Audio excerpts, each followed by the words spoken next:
video project tentang pembuatan web aplikasi sekolah. Di video ini, saya akan langsung memulai project pembuatan aplikasi web sekolah. Kita langsung mulai persiapannya ya. Persiapan kali ini, saya akan menggunakan text editor dari Visual Studio Code, di mana saya sering mengikuti teman-teman udah familiar ya dengan Bang Sandi Gagali. Semoga Bang Sandi Gagali bisa ikut memberikan masukan di channel video saya. Oke teman-teman, selain text editor, kita butuh yang namanya web server. Nah, web server yang udah saya install di komputer saya, itu saya menggunakan XAMPP. Nah, teman-teman bisa download lah ya di situsnya XAMPP. Kita bisa browsing di Google dan download. Dia adalah perangkat lunak bebas yang mendukung banyak sistem operasi. Bisa di-download secara gratis. Nah, selain itu, coba kita cek. Nah, ini XAMPP yang udah saya install di komputer saya. Oh iya, kenapa saya tidak menjalankan MySQL bawaan dari XAMPP? Itu yang akan kita tambahkan lagi di dalam persiapan kali ini. Nah, saya menggunakan MySQL Server.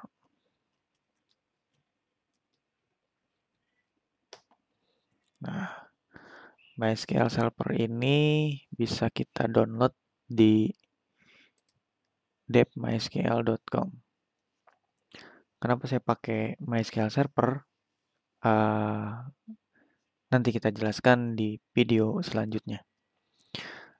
Oke ya, kita langsung aja mulai project kita membuat website sekolah. Oh ya, kenapa saya membuat tema website sekolah? Karena awalnya saya dimintai tolong oleh teman saya yang mempunyai atau bekerja di yayasan sekolahan. Itu apa nih ya? Sekolahnya itu MTS Nurosidia. Ini dia.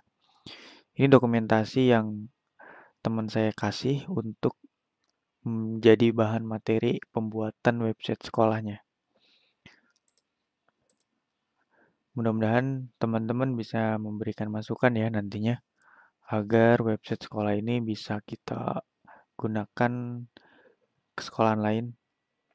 Nah, apa aja sih yang udah dikasih oleh teman saya ini?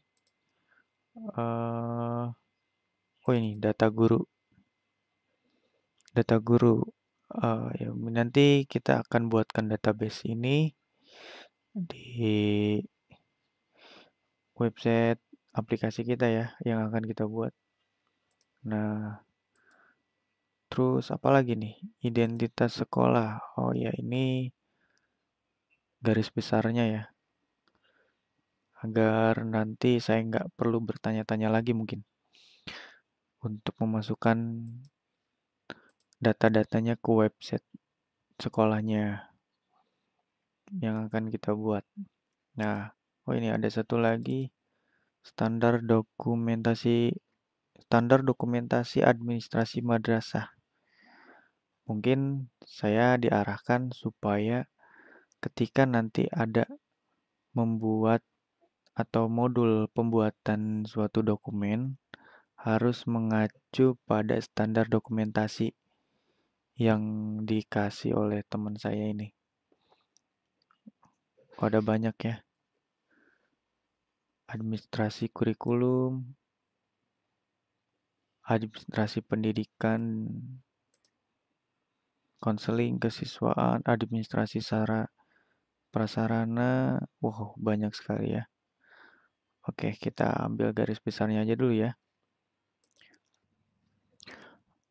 Oke ya, garis besarnya pembuatan website ini adalah kita akan membuat bagian back end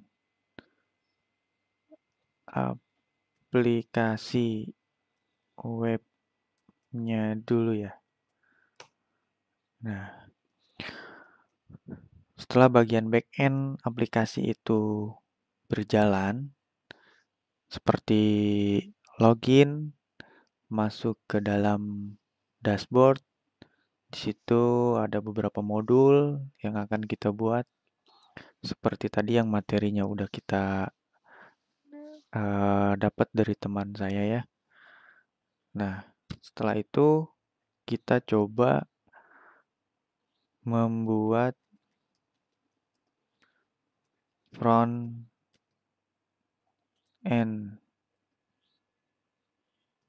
website tersebut.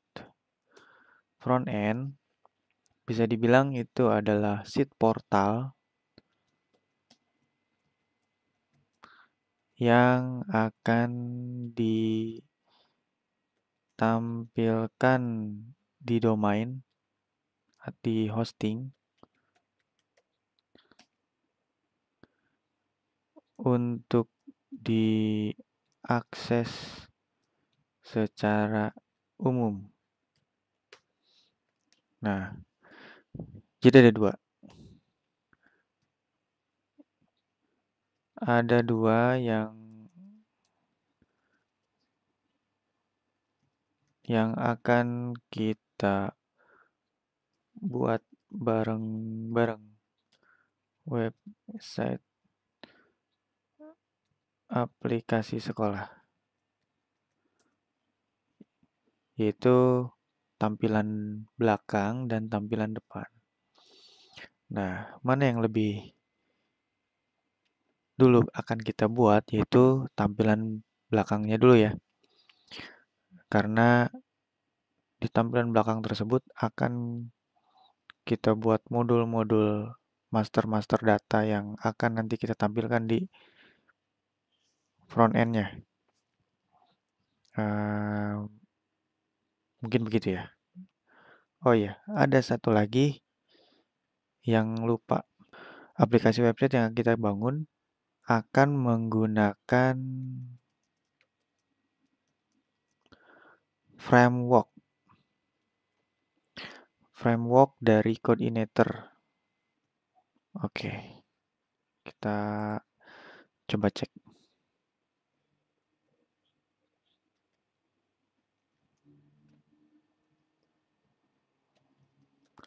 Codeinator.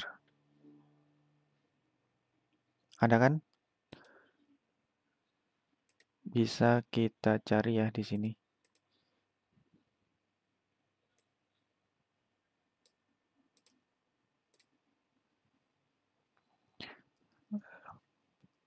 Kenapa pakai framework? Agar kita memudahkan dalam membangun sebuah website yang dinamis.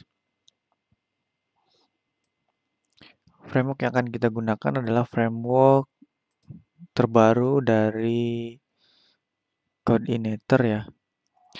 Udah di versi 4.0.3.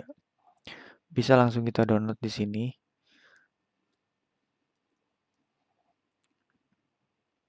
Dan bisa kita baca dulu dokumentasinya bagaimana sih caranya menggunakan framework Codeinator. Nah, tapi di sini saya tidak akan membahasnya tentang Codeinator. Jadi di sini saya sudah menyediakan beberapa contoh aplikasi yang menggunakan framework Codeinator. Nanti akan kita ubah secara bareng-bareng ya.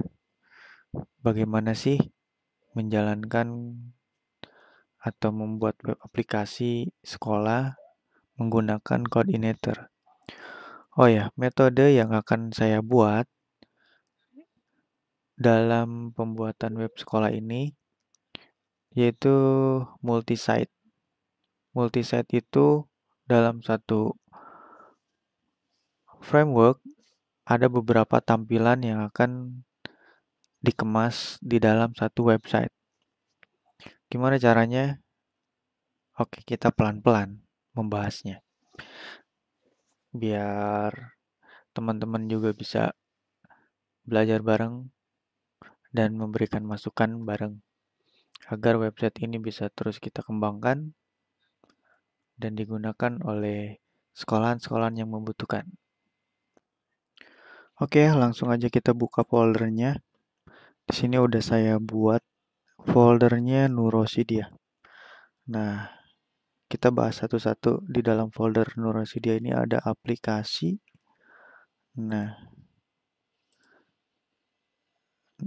karena saya udah membuat sebelumnya dalam persiapan ini agar lebih cepat dan nggak akan kita bahas satu-satu ya. Nah, saya akan membahas secara umumnya aja. Sebelum kita menggunakan framework ini akan saya config database-nya dulu. Kita arahkan ke database-nya komputer kita masing-masing dan membuat database-nya itu bernama sekolahan. Biar lebih gampang ya.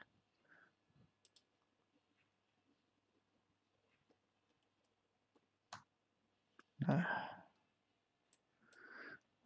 saya menggunakan query browser untuk melihat atau membuat tabel-tabel yang akan nanti kita butuhkan dalam pembuatan database kita. Nah, ini ada beberapa tabel-tabel yang udah saya buat, nanti akan kita bahas ya, biar lebih cepat. Baru nanti ketika ada pertanyaan-pertanyaan akan saya bahas di video selanjutnya.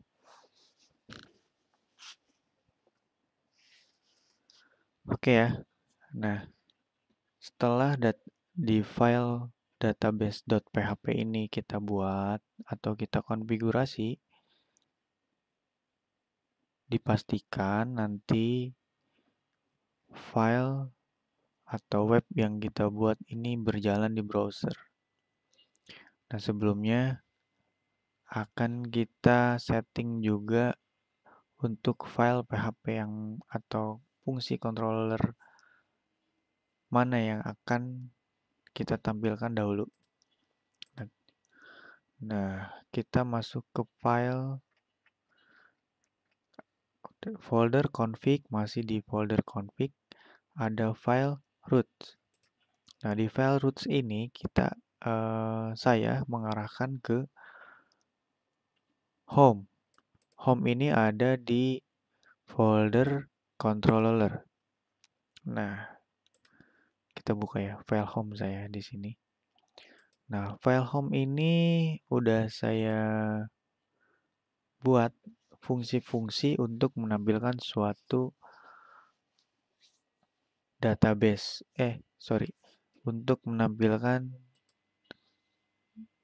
file PHP yang nanti kita buat. Karena saya udah menggunakan web aplikasi yang sedikit berjalan dan kita modifikasi, saya sudah membuat beberapa fungsi untuk menampilkannya. Nanti kita bahas satu-satu ya. Setelah home ini kita buat fungsi untuk menampilkan data, menampilkan website. Sebelumnya, karena kita akan membuat website yang multi-site, di mana di dalam satu folder website atau satu domain ada beberapa tampilan yang akan nanti kita akses. di satu sisi admin mengakses dengan tampilan lain dan di satu sisi user atau pengunjung melihat tampilan website yang berbeda. Nah, di sini mungkin teman-teman juga sudah punya trik ya atau cara menggunakan templating layout. Nah, di sini saya sudah menyediakan templating layoutnya yang ada di folder library. Oke ya. Di folder library ini saya buat layout.php. Nah, di sini menggunakan fungsi CI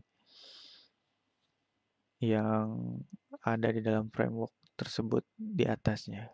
Fungsi atau kelas agar nanti di controller kita bisa panggil menggunakan fungsi CI atau memanggil kelas yang udah kita buat ini.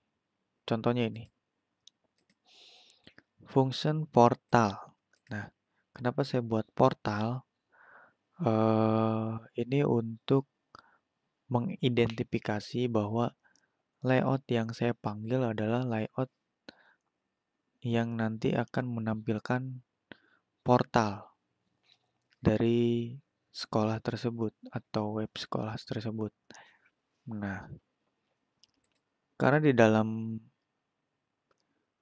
multisite itu ada beberapa tampilan, bisa teman-teman nanti tambahkan ketika website yang akan teman-teman kembangkan, misalkan sekolahan tersebut ada beberapa eh, kejuruan, misalkan SMK, ada SD-nya mungkin, ada SMP-nya, itu dapat kita buat multisite. Dalam artian di fungsi layout. Misalkan fungsi layout SMK itu tampilannya berbeda dan tampilan SMP pun berbeda. Contohnya itu ya. Oke, langsung aja ya di sini script yang udah saya buat sebelumnya akan mengemas beberapa struktur data atau struktur PHP yang pada umumnya. Contohnya ini. Di struktur atas dalam tampilan dashboard atau template atau portal pasti ada yang namanya navigate atau navbar. Setelah navbar itu ada sidebar atau header. Nah, di tengahnya pasti ada container. Nah, container ini yang bakal akan kita panggil berulang kali sesuai dengan menu yang akan nanti kita tampilkan. Dan di bawahnya pasti ada footer. Gimana caranya templating ini hanya modul-modul tertentu yang kita panggil namun tidak harus mengoding ulang struktur template atau struktur website seperti navbar, header, container, dan footer kita membuat coding ulang. Tapi kita di sini menggunakan fungsi load yang sudah statis. Hanya kontainernya yang jadi dinamis. Mungkin begitu ya. Kalau ada masukan atau salah penjelasan mungkin bisa ditambahkan di kolom komentar teman-teman ya di video ini. pada dasarnya kita belajar bareng dan saling mengembangkan website ini untuk membantu sekolah-sekolah yang tertinggal, yang tidak memiliki website. Oke ya, sampai di sini mungkin mengerti ya, atau belum? Bisa diperjelas nanti. Nah, kedua, setelah layout kita buat, di sini langsung kita mengarahkan ke folder views. Nah, folder views di sini saya udah atur sedemikian rupa agar rapi ya.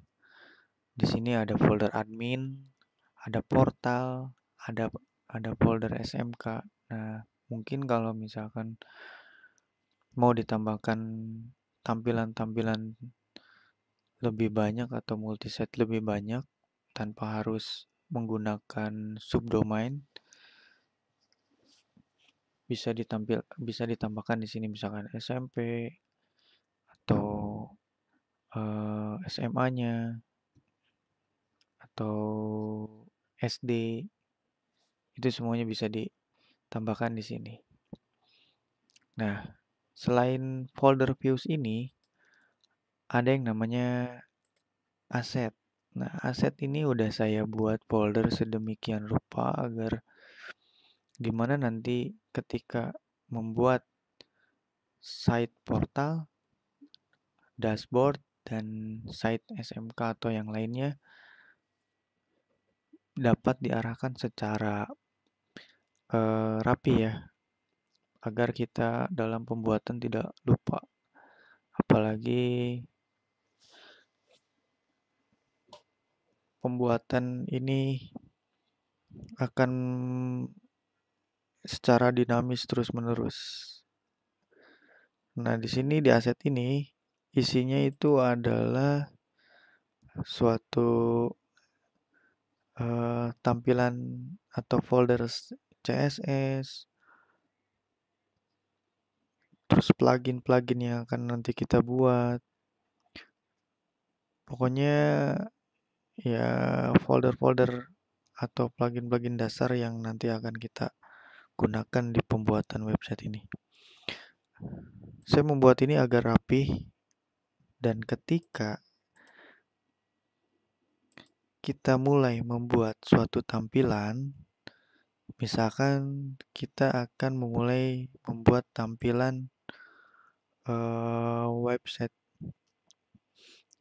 dashboard admin, yaitu backend atau backendnya suatu portal. Di sini alangkah baiknya menyusun suatu folder agar lebih gampang dicari ya, modul-modul yang atau file-file file-file PHP yang berisi modul yang kita buat. Contohnya gini, di dalam views ada folder admin. Nah, di dalam folder admin itu ada layout. Layout itu berisi folder PHP atau folder HTML yang saya pisahkan. Contohnya ini konten,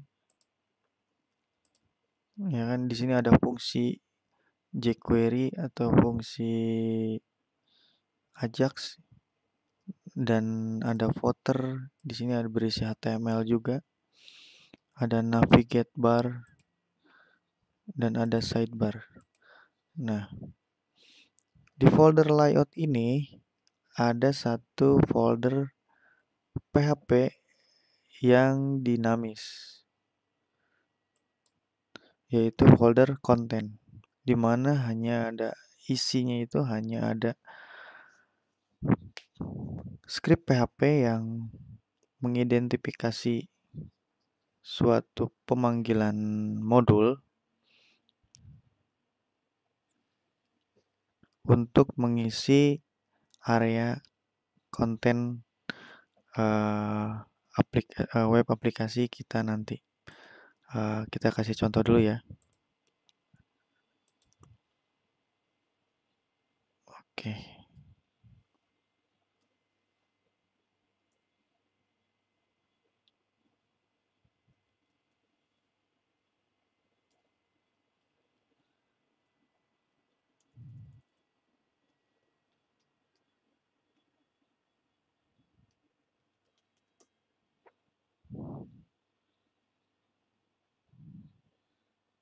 Nah, ini adalah satu contoh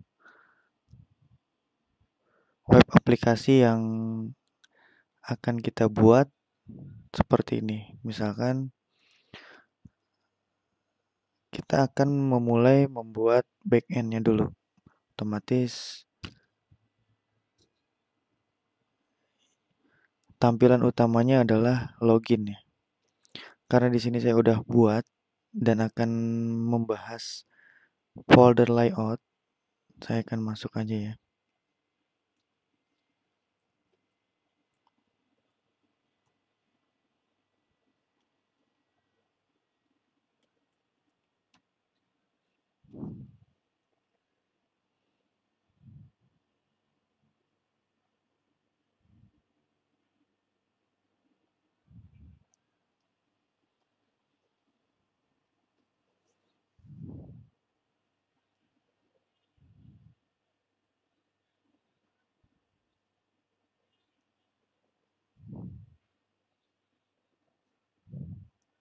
Wow, wah ini agak sedikit ada error nih kayaknya nih ya. Nah, oke ya, contohnya ini ya. Nah, di dalam menu layout ini akan saya bahas. Pertama itu adalah navbar. Ya, navbar. Navbar itu ada di sini. Nah, ini. Paham ya? Nah, navbar ini saya setting atau saya buat secara statis agar ada di tempatnya terus. Dan menu sidebar.php ini adalah ini.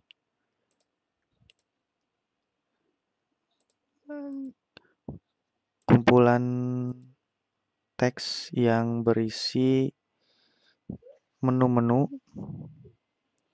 yang nanti akan kita buat. Nah, di tengah ini adalah kontainer. Dan ini footernya di sini karena saya menggunakan template yang udah jadi, yang berbentuknya seperti ini, itu seperti tampilannya seperti ini. Nah ini di dalam template ini ada yang namanya kontainer. Nah, gimana caranya supaya menu yang kita panggil di sidebar ini, sidebar dan navbar tidak melakukan load.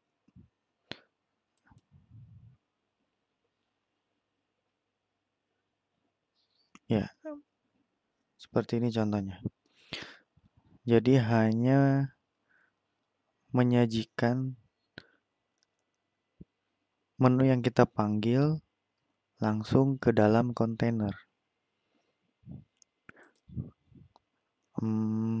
Paham ya? Kira-kira. Jadi itu contohnya. Di dalam menu layout ini ada beberapa file PHP dan isinya itu adalah fungsi dan HTML yang saya buat secara statis dan dinamis. Gimana caranya untuk membuat layout ini secara dinamis? Saya membuat script di controller itu di sini di admin. Nah, nanti akan kita bahas ya secara detailnya di video selanjutnya. Dalam garis besarnya di video ini,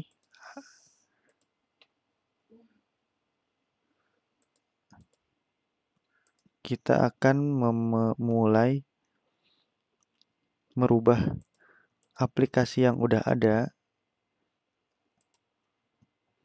menjadi web aplikasi sekolah yang udah saya persiapkan materinya nanti.